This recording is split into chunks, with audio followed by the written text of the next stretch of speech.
വാളയാർ കേസിൽ പെൺകുട്ടികളുടെ മാതാപിതാക്കളെയും പ്രതി ചേർത്ത് CBI കുറ്റപത്രം. CBI തിരുവനന്തപുരം ക്രൈം യൂണിറ്റാണ് അനുബന്ധ കുറ്റപത്രം സമർപ്പിച്ചത്.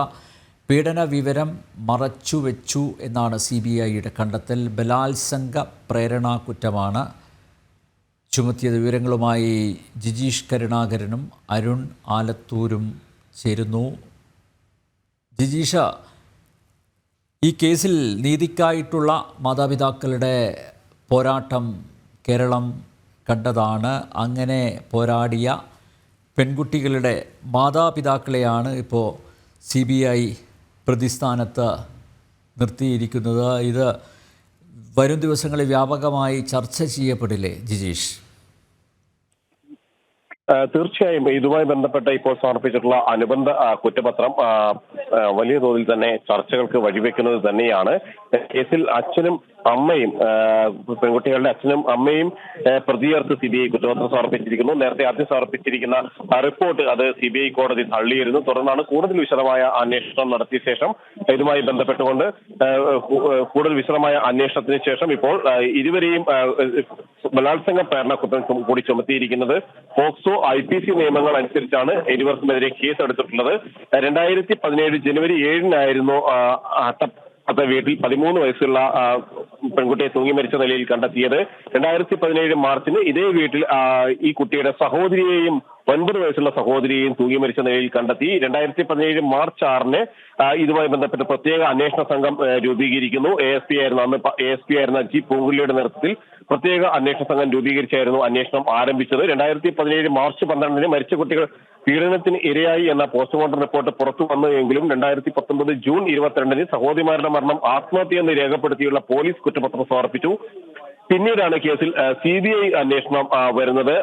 മൂന്നാം പ്രതിയായിരുന്ന പ്രദീപ് കുമാറിന്റെ കോടതി തെളിവുകളുടെ അഭാവത്തിൽ പിന്നീട് വെറുതെ വിടുകയും എല്ലാം ചെയ്തു. വിശദമായ അന്വേഷണം വേണമെന്നൊരു ആവശ്യം ഉയർത്തിക്കൊണ്ട് മുന്നോട്ട് വന്നത് മാതാപിതാക്കൾ തന്നെയായിരുന്നു. വലിയൊരു നിയമ പോരാട്ടം തന്നെ ഇതുമായി ബന്ധപ്പെട്ട് നടത്തി. എന്നാൽ ഇപ്പോൾ CBI ചൂണ്ടിക്കാണിക്കുന്നത് കുട്ടികൾ ലൈംഗിക ചൂഷണത്തിന് ഇരയായിരുന്നു, പീഡനത്തിന് ഇരയായിട്ടുണ്ട്. അത് യഥാസമയം ബന്ധപ്പെട്ട അധികാരികളെ അല്ലെങ്കിൽ അത് പുറത്തു വിടേണ്ട മാതാപിതാക്കൾ അത് രഹസ്യമാക്കി വെച്ചു എന്ന കാര്യമാണ്. അങ്ങനെ രഹസ്യമാക്കി വെച്ചതാണ് ഈ ഒരു മരണത്തിലേക്ക് നയിച്ചത് എന്ന കാര്യമാണ് അവർ പ്രധാനമായും ഈ ഒരു റിപ്പോർട്ടിൽ ചൂണ്ടിക്കാണിച്ചിരിക്കുന്നത്. ഇപ്പോഴും ഇതുമായി ബന്ധപ്പെട്ട് കോടതിയിൽ ഈ റിപ്പോർട്ട് ഫയൽ ചെയ്യുന്ന കുറ്റപത്രം ഫയൽ ചെയ്യുന്ന നടപടികൾ പുരോഗമിക്കുകയാണ്. കുറ്റപത്രം ഫയൽ ചെയ്യുന്ന നടപടികൾ. ഒരു നിമിഷം BJP നേതാവ് PC ജോർജ് ആയിരുന്നു. PC, വാളയാർ കേസിൽ പെൺകുട്ടികളുടെ മാതാപിതാക്കളെയും CBI പ്രതി ചേർത്തിരിക്കുകയാണ്. പ്രതി ചേർത്തുകൊണ്ട് കുറ്റപത്രം സമർപ്പിച്ചിട്ടുണ്ട്. അല്ല, അതിനകത്ത് എനിക്ക് CBIയുടെ ഭാഗം ശരിയാണെന്ന് എന്റെ മനസ്സ് പറയട്ടെ. കാരണം എന്താണെന്ന് വെച്ചാൽ ഈ തെറ്റുകൾ ചെയ്യാൻ പ്രേരണ കൊടുത്തതാരാണ്? ഇവര് മാതാപിതാക്കന്മാർക്ക് ഒരു ഉത്തരവാദിത്വമില്ല. ഇത് അവരവരെ കടമ ചെയ്തില്ല എന്നുകൊണ്ട് തന്നെയാണ് അവരെ കൂടെ പ്രതിയാക്കിയിരിക്കുന്നത്. അവരെ പ്രേരിപ്പിച്ചു എന്നതിനപ്പുറത്ത് അവരെ തടയാൻ, കുഞ്ഞുങ്ങളെ നേർവഴിക്ക് നയിക്കാനും കഴിഞ്ഞില്ല എന്നത് മാതാപിതാക്കന്മാരുടെ കുറ്റം തന്നെയാണ്. അതുകൊണ്ട് അവരെ പ്രതിയാക്കിയത് വളരെ അത് കുറ്റപ്പെടുത്താൻ കഴിയില്ലെന്നാണ് എന്റെ മനസാക്ഷി പറയുന്നത്.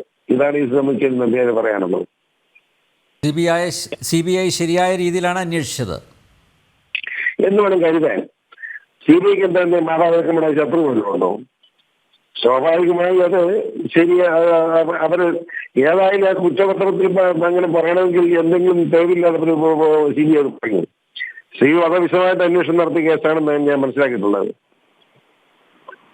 വളരെയധികം നന്ദി PC ജോർജ് പ്രതികരിച്ചത്. വീണ്ടും ജിജീഷിലേക്ക് പോവുകയാണ്.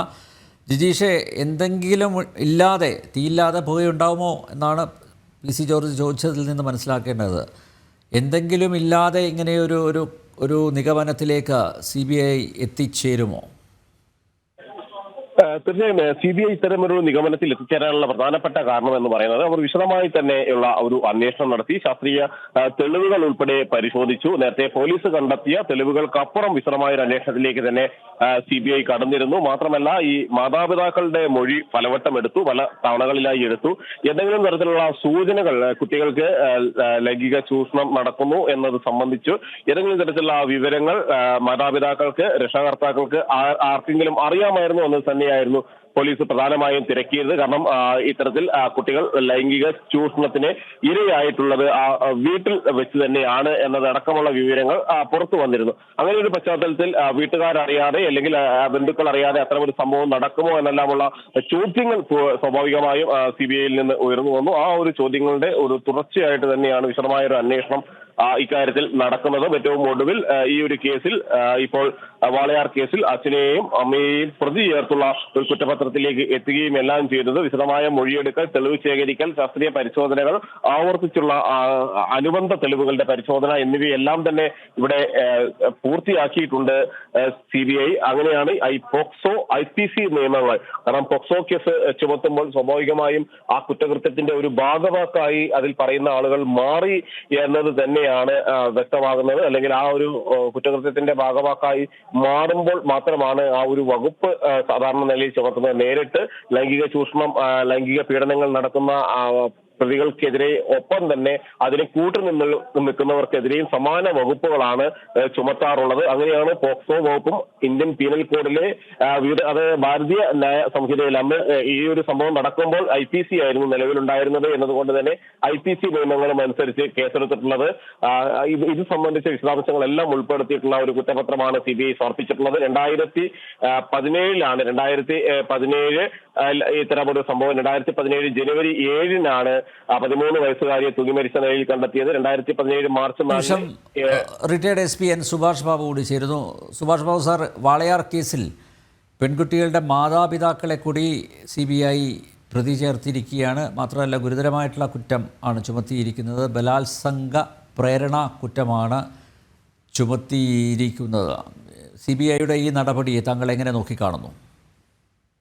അല്ല, അതില് എന്താണ് ആ സാഹചര്യം എന്നുള്ളത് നമുക്ക് കുറച്ചുകൂടെ വ്യക്തമാകുന്നുണ്ട്. എന്തായാലും അവരെ സംബന്ധിച്ചുള്ള അവർ ആദ്യത്തെ കുട്ടിയെ മരിച്ചതിന് ശേഷം ഇങ്ങനൊരു സംശയ സാഹചര്യങ്ങളുണ്ടായിരുന്നു. ഇയാളെ ഈ പ്രധാനപ്പെട്ട പ്രതി അവിടെ വരുന്നെന്നും അപ്പൊ അങ്ങനെ ഒരു സംശയമൊക്കെ ഉണ്ടായിരുന്നു. അവരങ്ങനെ പരാതികൾ പറഞ്ഞുകൊണ്ടിരുന്നു. പക്ഷെ അത് അവർ ഗൗരവമായിട്ട് റിപ്പോർട്ട് ചെയ്തിട്ടില്ല എന്ന് പറഞ്ഞ ഒരു പ്രശ്നമുണ്ട്. അത് കഴിഞ്ഞ് രണ്ടാമത്തെ കുട്ടി ആയതിനു ശേഷവും അവർ ഗൗരവമായിട്ട് അത് ഏറ്റെടുത്തില്ല. അപ്പൊ അതുകൊണ്ട് അവര് ഈ കുറ്റം മറച്ചുവെച്ചു എന്നുള്ള പ്രധാനപ്പെട്ട ഒരു കാര്യം തീർച്ചയായിട്ടും അതിനകത്തിലുണ്ടാവും. അതായിരിക്കും ഗൗരവമായിട്ട് കാണുന്നത്. പിന്നെ അവർ അറിഞ്ഞതിന് ശേഷവും പിന്നീട് ഈ പ്രതിക്ക് അവിടെ വരാനുള്ള സൗകര്യം അവർ നിഷേധിച്ചില്ല എന്ന് പറയുമ്പോൾ അത് പ്രേരണയുടെ അടിസ്ഥാനത്തിലേക്ക് പോകും എന്നാണ് എനിക്ക് തോന്നുന്നത്. ഞാൻ അത്ര ഏകദേശം അതിന്റെ ഒരു ബാഹ്യമായ വിവരം മാത്രമേ നോക്കുള്ളൂ. അപ്പൊ അത് അവരുടെ പേരിലേക്ക് കൊടുത്തു എന്ന് പറയുമ്പോൾ കേസിനെ സംബന്ധിച്ചിടത്തോളം അത് കേസ് പൊതുവിൽ ദുർബലമാകും എന്നുള്ള ഒരു പ്രധാന കാര്യമുണ്ട്. അപ്പൊ അവരെ സംബന്ധിച്ചിടത്തോളം അവർക്ക് ഇങ്ങനെ അവര് നീതി കിട്ടിയില്ല എന്ന് പറഞ്ഞിട്ട് ഇത്രയും വളരെ കഷ്ടപ്പെട്ട് ഒരുപാട് സമരം ചെയ്ത് പ്രധാന പ്രശ്നമായിട്ട് ചെയ്തു. അതുപോലെ തന്നെ ഇലക്ഷനിൽ പോലും മത്സരിക്കാൻ പോയി അങ്ങനെയൊക്കെ ചെയ്തു കഴിഞ്ഞ് ഒരുപാട് വാർത്താ പ്രാധാന്യമുള്ള ഒരുപാട് പ്രതിഷേധങ്ങൾ അവർ ചെയ്തതിന് ശേഷം അവരെ ഈ രീതിയിൽ ചെയ്യപ്പെടണോ എന്നുള്ളൊരു സംശയമുണ്ട്. അത് ഒഴിവാക്കാമായിരുന്നതാണ് എന്നാണ് എനിക്ക് തോന്നുന്നത്. എന്തായാലും ഒരു പ്രോസിക്യൂഷന് അനുസരിച്ച് CBI ചാർജ് ഷീറ്റ് കൊടുത്തിട്ടുണ്ടെങ്കിൽ അതിന് ന്യായമായിട്ട് എന്തെങ്കിലും കാരണങ്ങൾ ഉണ്ടാവും. അല്ലാണ്ട് വെറുതെ കൊണ്ട് കൊടുക്കാൻ പറ്റില്ല. കോടതി പോലും അത് സംശയത്തോടു കൂടിയേ കാണുള്ളൂ. അപ്പൊ എന്തായാലും ഇതിനെ സംബന്ധിച്ചുള്ള അവര് വേണ്ട രീതിയിൽ ആദ്യം ഇതിനെ പ്രതികരിക്കുകയോ അതിന് വേണ്ട മുൻകരുതൽ എടുക്കുകയോ പ്രതിഷേധിക്കുകയോ ഒന്നും ചെയ്യാത്തത് കൊണ്ട് അവരെ സംബന്ധിച്ചിടത്തോളം ആണെങ്കിൽ ആയിക്കോട്ടെ എന്നുള്ള രീതിയിൽ അവരും മൗനാനുവാദം കൊടുത്തു എന്നുള്ളതായിരിക്കണം മിക്കവാറും ഇതിനകത്ത് വരാനുള്ള സാഹചര്യം. എന്തായാലും ശരി, അതൊരു ദൗർഭാഗ്യകരമായ കാര്യമാണ്. അത് കേസിനെ സംബന്ധിച്ചിടത്തോളം കേസ് മൊത്തത്തിൽ ദുർബലമാക്കാൻ വേണ്ടി ഗൂഢാലോചന എന്നൊന്നും നമുക്ക് പറയാൻ പറ്റില്ല. എന്തായാലും ശരി, അത് അവരുടെ പേരിൽ കൂടെ കേസ് കൊടുത്താൽ മാത്രമേ ചിലപ്പം ഒരു എഫക്റ്റീവ് പ്രോസിക്യൂഷൻ വരാൻ സാധ്യതയുള്ളൂ എന്നുള്ളത് കൊണ്ടായിരിക്കും. അല്ലെങ്കിൽ എനിക്ക് തോന്നുന്നത് അവരെ അനുസരിച്ച് പ്രതിയാക്കിയതിനു ശേഷം പ്രതികളെ വേണേ മാപ്പുസാക്ഷിയാക്കാൻ വേണ്ടി ചില അഭ്യാസങ്ങളൊക്കെ കളിക്കാൻ വേണ്ടിയിട്ട് ഉദ്ദേശിച്ചുകൊണ്ട് കൂടായികയില്ല എന്നാണ് എനിക്ക് തോന്നുന്നത്. എന്തായാലും അത് അല്ല സാറ് ഈ കേസിലെ പ്രധാന വാദികളാണ് ഇപ്പോൾ പ്രതികളായിരിക്കുന്നത്. അപ്പോൾ ഈ വാദികളുടെ സ്ഥാനത്ത് ആരെ നിർത്തും എന്നുള്ളതാണ്. അല്ല, അതില് എനിക്ക് തോന്നുന്നത് മിക്കവാറും എന്താന്ന് വെച്ചാൽ ഈ കേസിൽ അവരെ സംബന്ധിച്ച് അവർക്ക് അറിഞ്ഞില്ല എന്ന് പറയാൻ സാധിക്കില്ലായിരിക്കും. കാരണം അവര് രേഖകളൊക്കെ പരിശോധിച്ച് ബാക്കിയുള്ള അന്നത്തെ ഫോൺ കോളുകളും ബാക്കി അവിടെയുള്ള മറ്റ് സാക്ഷികളുടെ മൊഴികളിൽ നിന്നൊക്കെ നോക്കുന്ന അവസരത്തിൽ ഇവരെ സംബന്ധിച്ച് ഇവർക്ക് ഇത് അറിയാമായിരുന്നു എന്നുള്ള തെളിവ് CBIക്ക് കിട്ടിയിട്ടുണ്ടാവും. ആ കിട്ടിയത് മറച്ചുവെക്കാൻ പറ്റാത്തത് കൊണ്ട് അവരെ ഒരു ചാർജ് ഷീറ്റിലേക്ക് എത്തുകയും ആ ചാർജ് ഷീറ്റിൽ എത്തിയതിന് ശേഷം അവർക്ക് വേണമെങ്കിൽ മാപ്പുസാക്ഷിയുടെ പരിവേഷം കൊടുക്കുക, അല്ലെങ്കിൽ അവരുടെ സ്റ്റേറ്റ്മെന്റിന് അത്ര വലിയ പ്രാമുഖ്യം കാണില്ല. കാരണം ഒരുപാട് ഡിലേ ആയി പോയത് കൊണ്ട് അതിന് വിശ്വാസ്യതയുടെ പ്രശ്നം വരും. ഇപ്പൊ ഇങ്ങനെ വരുന്ന അവസരത്തിൽ കോടതിയുടെ അനുവാദത്തോടുകൂടി അങ്ങനെ ചെയ്യാൻ പോയി കഴിഞ്ഞാൽ കുറച്ചുകൂടെ ഗൗരവതരമായ രീതിയിൽ ആ കേസ് മുന്നോട്ട് പോകുമെന്നാണ് തോന്നുന്നത്. അതിനു വേണ്ടിയിട്ടായിരിക്കും ഇവർ ചെയ്തിരിക്കുന്നത്.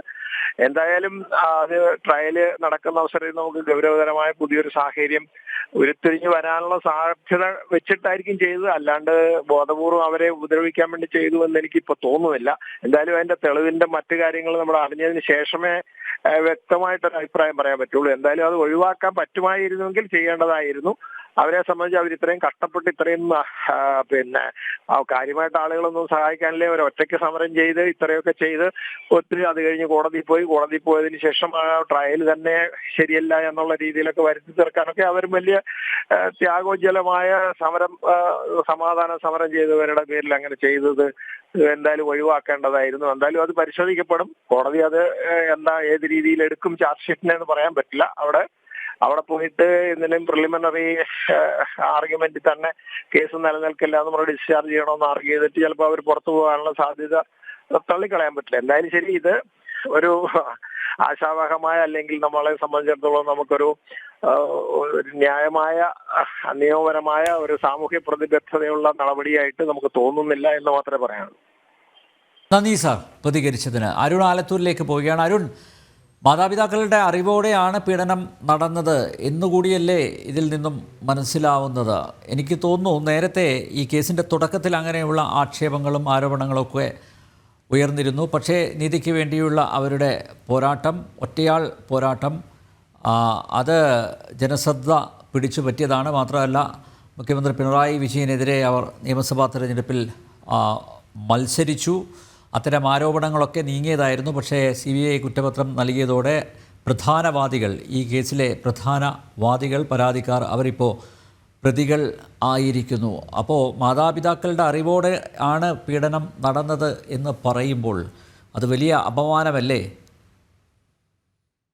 തീർച്ചയായിട്ടും ആനന്ദം, ഈ കേസിന്റെ തുടക്കം മുതൽ തന്നെ ഈ നാട്ടുകാരുടെ ഭാഗത്തു നിന്നും മറ്റുമൊക്കെ പലതരത്തിലുള്ള അടക്കം പറച്ചിലുകൾ. ഇപ്പോൾ എന്താണ് CBI കുറ്റപത്രത്തിൽ പറയുന്നത്? സമാന രീതിയിലുള്ള കാര്യങ്ങൾ അത്തരത്തിൽ നാട്ടുകാരുടെ ഭാഗത്തു നിന്ന പ്രതികരണങ്ങൾ പലപ്പോഴായിട്ടും ഉണ്ടായിരുന്നു. പക്ഷേ എങ്കിൽ പോലും നമുക്കറിയാം, ഈ 13, 9 വയസ്സും മാത്രം പ്രായമുള്ള പെൺകുട്ടികൾ ദുരൂഹ സാഹചര്യത്തിൽ മരിച്ച നിലയിൽ കാണുന്നു. അപ്പോൾ സ്വാഭാവികമായിട്ടും അവർ വലിയ രീതിയിൽ പീഡനത്തിന് ഇരയായിട്ടുണ്ട് എന്നുള്ള ആ ഒരു ഞെട്ടലും അതിന്റെ കണ്ടെത്തലും ഒക്കെ ഉണ്ടാവുമ്പോൾ ആ കുടുംബത്തിനൊപ്പം എന്നുള്ളത് തന്നെയാണ് മാധ്യമങ്ങളായാലും മറ്റ് സമൂഹം ഒന്നടങ്കം നിന്നത്. അത്തരത്തിലായിരുന്നു അവർ നീതിക്ക് വേണ്ടിയുള്ള ആ പോരാട്ടത്തിനൊപ്പവും ജനങ്ങളൊക്കെ അണിനിരുന്നതും ഒക്കെ. പക്ഷേ എങ്കിലും ഇപ്പോൾ ഈ കോടതിയുടെ ഭാഗത്ത്, നിലവിൽ CBIയുടെ ഭാഗത്തുനിന്ന് കോടതിയിൽ സമർപ്പിച്ചിരിക്കുന്ന ആ കുറ്റപത്രം അതേതായാലും ഈ കേസിനെ സംബന്ധിച്ചിടത്തോളം വളരെ ഒരു ട്വിസ്റ്റാണ് ഇതിൽ എന്ന് തന്നെ വേണം പറയാൻ. മാത്രമല്ല കുടുംബം ഇപ്പോൾ പറയുന്നത്, ഈ പെൺകുട്ടികളുടെ രക്ഷിതാക്കൾ പറയുന്നത്, ഇത് കട്ടവരെ കിട്ടിയില്ലെങ്കിൽ കിട്ടിയവരെ പിടിക്കുന്ന ഒരു നിലപാടിന്റെ ഭാഗമായിട്ട് CBI നടത്തിയിരിക്കുന്നതാണ് എന്ന തരത്തിലുള്ള വിമർശനമാണ് അവർ പറയുന്നത്. CBIയുടെ അന്വേഷണം ശരിയായ ദിശയിലല്ല എന്നും പറയുന്നുണ്ട്. നേരത്തെ CBIയുടെ കുറ്റപത്രം നേരത്തെ സമർപ്പിച്ചിരുന്നു. ആ നേരത്തെ കുറ്റപത്രം സമർപ്പിച്ചപ്പോൾ അതിൽ ഡമ്മി പരിശോധനയും മറ്റുമൊക്കെ നടത്തിയിരുന്നു. ആ ഡമ്മി പരിശോധനയിലും മറ്റുമൊക്കെ ഈ കുട്ടികൾ ആത്മഹത്യ തന്നെയാണ് ചെയ്തത്, അല്ലാതെ അതൊരു കൊലപാതകമോ മറ്റോ അല്ല എന്ന തരത്തിലായിരുന്നു CBI നേരത്തെ കണ്ടെത്തൽ നടത്തിയിരുന്നത്. അന്ന് തന്നെ CBIക്കെതിരെ വലിയ വിമർശനങ്ങളൊക്കെ ഉയർന്നിരുന്നു. കുടുംബം തന്നെ ഈ അന്വേഷണത്തിൽ തൃപ്തികരമല്ല. കാരണം നേരത്തെ അന്വേഷണ സംഘം ക്രൈംബ്രാഞ്ചും മറ്റും കേസ് അന്വേഷിച്ചതിന് ശേഷം എന്താണോ കണ്ടെത്തിയത് ആ സമാന രീതിയിലുള്ള കണ്ടെത്തൽ തന്നെയായിരുന്നു ഈ CBIയുടെ ഭാഗത്തു നിന്നുണ്ടായത്. അതുകൊണ്ട് തന്നെ ആ പോലീസിന്റെ ആ റിപ്പോർട്ട് അല്ലെങ്കിൽ അതിന്റെ തെറ്റുകൾ അതിനെ അങ്ങനെ പകർത്തി വെക്കുകയാണ് CBI ചെയ്തത്. അതല്ലാതെ CBI കാര്യമായ അന്വേഷണമൊന്നും ഈ വിഷയത്തിൽ നടത്തിയിരുന്നില്ല എന്നൊക്കെ ആയിരുന്നു കുടുംബം പരാതിയായിട്ട് ഉന്നയിച്ചിരുന്നത്. പിന്നീടാണ് ഇതിലൊരു തുടരന്വേഷണം വേണമെന്നും CBI തുടരന്വേഷണം നടത്തണമെന്നൊക്കെയുള്ള ആവശ്യം ഉയർന്നത്. ഏതായാലും തിരുവനന്തപുരത്ത് നിന്നുള്ള CBIയുടെ യൂണിറ്റ് അന്വേഷണം ഏറ്റെടുത്തതിന് ശേഷം ഈ രക്ഷിതാക്കളുടെ മൊഴി ഉൾപ്പെടെ രേഖപ്പെടുത്തുകയുണ്ടായി. പലതവണ അവരെ പാലക്കാട് റെസ്റ്റ് ഹൗസിലേക്ക് വിളിച്ചു വരുത്തിയായിരുന്നു രക്ഷിതാക്കളുടെ മൊഴി രേഖപ്പെടുത്തിയത്. മണിക്കൂറുകളോളം അവരെ അവിടെ ഇരുത്തി അവരുടെ മൊഴി വിശദമായി തന്നെയുള്ള മൊഴി രേഖപ്പെടുത്തുകയായിരുന്നു. നമ്മളന്ന് ജനം TV ഉൾപ്പെടെ വാർത്ത റിപ്പോർട്ട് ചെയ്തതുമാണ്. അങ്ങനെ ആ മൊഴിയൊക്കെ രേഖപ്പെടുത്തിയതിനു ശേഷവും ഇതിൽ പ്രോസിക്യൂഷന്റെ നിയമനം സംബന്ധിച്ചും മറ്റുമൊക്കെ വിവിധങ്ങളായ ആക്ഷേപങ്ങളും പരാതികളും ഒക്കെ കുടുംബത്തിന് ഉണ്ടായിരുന്നു. അതിനിടയ്ക്കാണ് ഇപ്പോൾ ഏതായാലും ഇത്തരത്തിൽ ഈ ഒരു കേസിൽ രക്ഷിതാക്കൾ കൂടി പ്രതി ചേർക്കണം. കാരണം അവരുടെ കൂടെ അറിവോടുകൂടെ തന്നെയാണ് ഈ പീഡനങ്ങൾ നടന്നതെന്ന തരത്തിലാണ് CBI കണ്ടെത്തലിലേക്ക് എത്തിയിരിക്കുന്നത് എന്നതാണ് നമുക്ക് മനസ്സിലാക്കാൻ സാധിക്കുന്നത്. CBI നിലവിൽ ഈ പീഡന വിവരം രക്ഷിതാക്കൾക്ക് അറിയായിരുന്നു, അറിഞ്ഞിട്ടും അത് മറച്ചു വെച്ചു എന്നുള്ളതാണ് ഒരു കുറ്റമായിട്ട് കണ്ടിരിക്കുന്നത്. അത് കൃത്യമായിട്ട് തന്നെ ഒരു പ്രേരണ ഉൾപ്പെടെയുള്ള കാര്യങ്ങളാണ് CBI പറയുന്നത്. പോക്സോ വകുപ്പ് ഉൾപ്പെടെ ഇവർക്കെതിരെ ഈ രക്ഷിതാക്കൾക്കെതിരെ പോക്സോ വകുപ്പിൽ ഉൾപ്പെടെ കേസ് ചുമത്തിയിട്ടുണ്ട് എന്നുള്ളതാണ് നമുക്ക് മനസ്സിലാക്കാൻ സാധിക്കുന്നത്. അതേതായാലും വളരെ ഞെട്ടിക്കുന്ന ഒരു കാര്യമാണ്. കുടുംബം ഏതായാലും ഇതിൽ നിയമപരമായുള്ള പോരാട്ടത്തിലേക്കും മറ്റുമൊക്കെ കടക്കും എന്നുള്ളതാണ് പറയുന്നത്. ഓക്കെ, നന്ദി അരുൺ. വാളയാർ കേസിൽ പെൺകുട്ടികളുടെ മാതാപിതാക്കളെ പ്രതി ചേർത്ത് CBI കുറ്റപത്രം. CBI തിരുവനന്തപുരം ക്രൈം യൂണിറ്റാണ് അനുബന്ധ കുറ്റപത്രം സമർപ്പിച്ചത്. പീഡന വിവരം മറച്ചുവെക്കുകയും യഥാസമയം പോലീസിനെ അറിയിക്കുന്നതിൽ വീഴ്ച വരുത്തുകയും ചെയ്തുവെന്നാണ് CBI കണ്ടെത്തിയിരിക്കുന്നത്. ബലാത്സംഗ പ്രേരണ കുറ്റമാണ് ചുമത്തിയത്. ജിജീഷ് കരുണാകരനും അരുണാലത്തൂരും ആണ് വിവരങ്ങൾ നൽകിയത്.